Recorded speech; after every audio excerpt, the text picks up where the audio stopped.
Mamimigay ng mga laruan at educational materials ang Department of Education sa mga batang papasok sa kindergarten. Maghikayat daw ito sa mga chikiting para hindi sila mainip sa eskwelahan. Nakatutok si Julius Segovia. Mahilig maglaro ang 5 taong gulang na si JM. Sa pasukan sa Hunyo, papasok na siya sa kindergarten sa Kamuning Elementary School. Mahirap naman yung bata na walang nalalaman.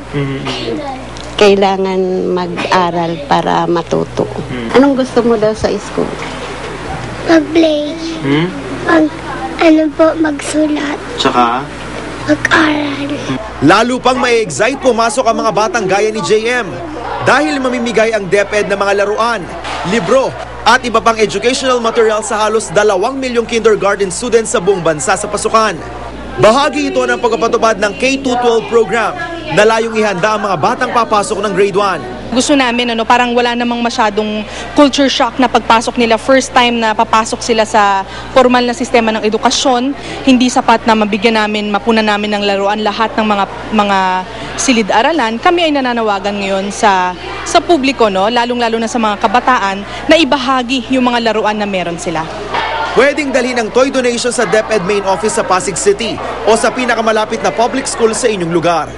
Lumalabas sa pag-aaral ng DepEd na mga mag-aaral na hindi dumaan sa preschool system ay madalas na nagda-drop out o maswerte pang araw kung umabot ng grade 3. Kaya mahalaga raw na isailalim ang mga bata sa kindergarten na siyang pundasyon ng basic education. Si Aling Evelyn, wala pa raw sanang planong papasukin ng anak na si JP sa pasukan. Kaya ihahabol niya raw ngayon ang anak sa registration. Hindi pa po siya na-enroll pero sure talaga na papasok po siya. Hingi lang nga po ako ng uniforme niya kasi walang trabaho asawa ko. Maari pa po silang magsadya sa pinakamalapit na paaralan para po makapasok ng kindergarten yung inyong mga anak ngayong darating na Hunyo. Di naman daw magkukulang sa mga guro at silid-aralan dahil katuwang nila ang DSWD at dagdag na 13,000 teachers ang kukunin ng DepEd sa darating na school year.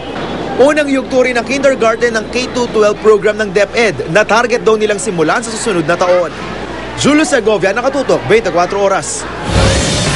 Nga po ang determinasyon na ipinapakita ng mga atleta sa ginaganap na palarong pambansa. Kabilang sa kanila ang isang estudyanteng may kapansanan. Sumali siya sa larong shot put. Nakatutok si Mark Zambrano.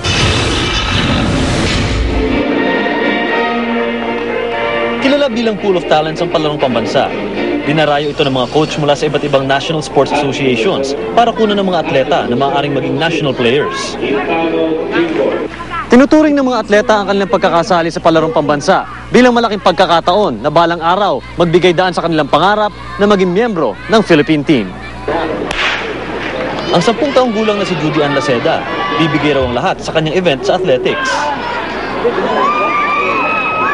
Tubong Lanao del Sur si Judy Ann at ang mga magulang niya, mga simpleng taga-ani ng mais.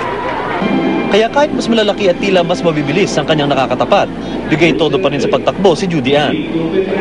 Masaya lang. Bakit? Nakatakbo ako. Ha? Dahil nakatakbo ako.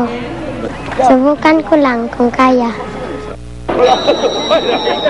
Agaw pansin din ng atletang si Unico Anselmo, isang special child mula Calabarzon. Hindi nakapagsasalita si Anselmo at siya lang ang tanging atleta sa torneo na iisa ang binti. Bagamat may kapansanan, di raw ito naging balakid sa kanya. Kasi dati ang naka-enter sa kanya yung sa swimming, kaya lang hindi daw niya kaya. Ang gusto niya sa shot put talaga kasi yun ang talagang linalaro niya. Samantala, patuloy na nagpapahirap ang init ng panahon dito sa Dapitan City. Kanina, halos mapuno ang tent ng DOH emergency team sa rami ng mga hinimatay at bumagsak na runners pagkatapos ng relay event. Gayunman, patuloy na namamayani ang Western Visayas region sa larangan ng athletics na nakakuha na ng 38 points. Ang Calabarzon region naman ang nangunguna sa swimming. Nabigyan na rin ng mga medal ang mga special athlete na kalahok ngayong taon. Bukas, inaasahang mas matindi ang bakbakan pagpasok ng finals sa iba't ibang sports events.